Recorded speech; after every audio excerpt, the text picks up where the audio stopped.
Smart School announces registrations for new admissions for class 11th and 12th. Admission open till availability of seats. Visit www.spsmartschools.com. दक्षिणी कश्मीर के हाजन पुलवामा में सुरक्षा बलों और आतंकियों के बीच मुठभेड़ जारी है। सूचना के आधार पर जब सुरक्षा बलों ने इलाके को घेरा तो आतंकियों ने ताबड़तोड़ फायरिंग शुरू कर दी। जवाबी कार्रवाई में एक आतंकी अभी तक मारा जा चुका है। वहीं इस मुठभेड़ में सेना का एक जवान भी शहीद हो गया। मुठभेड़ जारी है। उपराज्यपाल मनोज सिन्हा ने कहा कि जम्मू कश्मीर के शासन व्यवस्था को जवाबदेह और ट्रांसपेरेंट बनाने के लिए तेज गति से फैसले लिए जा रहे हैं। सुशासन को लेकर जम्मू कश्मीर की स्थिति देश में अच्छे राज्यों और प्रदेशों में है। इसे और बेहतर किया जा रहा है। अफसरों को ध्यान रखना होगा कि उनके पास आने वाली हर फाइल के पीछे लोग हैं। कतार में सबसे आखिर में खड़े व्यक्ति तक सरकारी योजनाओं का लाभ पहुंचे, इस नजरिए से काम करना होगा। यूटी जम्मू कश्मीर में अब सब इंस्पेक्टरों की भर्ती सर्विस सिलेक्शन बोर्ड एसएसबी करेगा। पुलिस डिपार्टमेंट हर साल पदों को एसएसबी के पास रेफर करेगा। साल की शुरुआत में भर्ती प्रक्रिया शुरू की जाएगी। हाईकोर्ट ने भर्ती एसएसबी से कराने का आदेश दिया था। पहले सब इंस्पेक्टरों की भर्ती पुलिस महकमा ही करता था। आदेश के अनुसार पुरुषों के लिए 18 से 28 साल तक की आयु रखी गई है। साथ ही प्रदेश का डोमिसाइल अनिवार्य होगा। स्नातक की पढ़ाई जरूरी है। जम्मू के सीमावर्ती अरनिया सेक्टर जबोवाल के पोस्ट के करीब आज सुबह 5 बजे के करीब पाकिस्तानी ड्रोन देखा गया।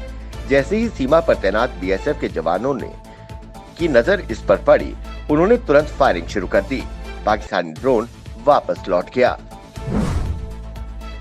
जम्मू के एयरफोर्स स्टेशन पर ड्रोन हमले के 5 दिन बाद यहां एंटी ड्रोन सिस्टम लगा दिया गया है। ये सिस्टम एनएसजी द्वारा लगाया गया है, जो हमले के बाद से ही जम्मू एयरफोर्स स्टेशन में तैनात हैं। उधर देश में 700 से ज्यादा संवेदनशील ठिकानों की पहचान कर एंटी ड्रोन सिस्टम लगाने का काम शुरू कर दिया गया है। 10वीं के परिणाम को लेकर विद्यार्थियों में असमंजस की स्थिति बनी है। रिहाड़ी स्थित बोर्ड कार्यालय पहुंचे असंतुष्ट विद्यार्थियों ने बोर्ड के मूल्यांकन फार्मूलों को लेकर प्रदर्शन किया। इसमें ज्यादातर असफल फेल हुए विद्यार्थी थे। उन्होंने कहा कि बोर्ड 2 पेपर में हासिल अंक के आधार पर हमारा भविष्य तय नहीं कर सकता। मूल्यांकन के लिए जो फॉर्मूला तैयार किया गया है हमें मंजूर नहीं है।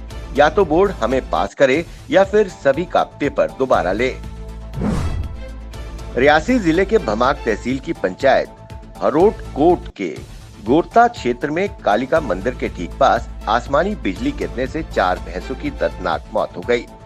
अचानक तेज आवाज के साथ आसमानी बिजली का कहर इन भैंसों पर गिरा। गनीमत रही कि किसी भी इंसानी जिंदगी को नुकसान नहीं पहुंचा है। आसमानी बिजली गिरने से इलाके के माता के मंदिर की दीवार भी क्षतिग्रस्त हो गई है।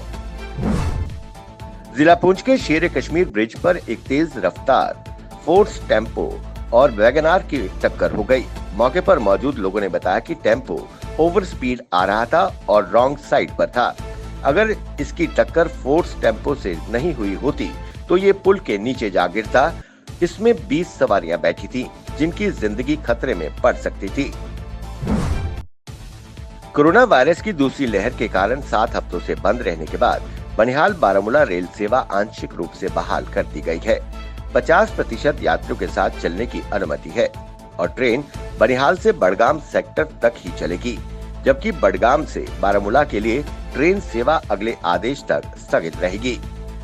प्रत्येक तरफ से केवल 2 ट्रेनें चलेंगी।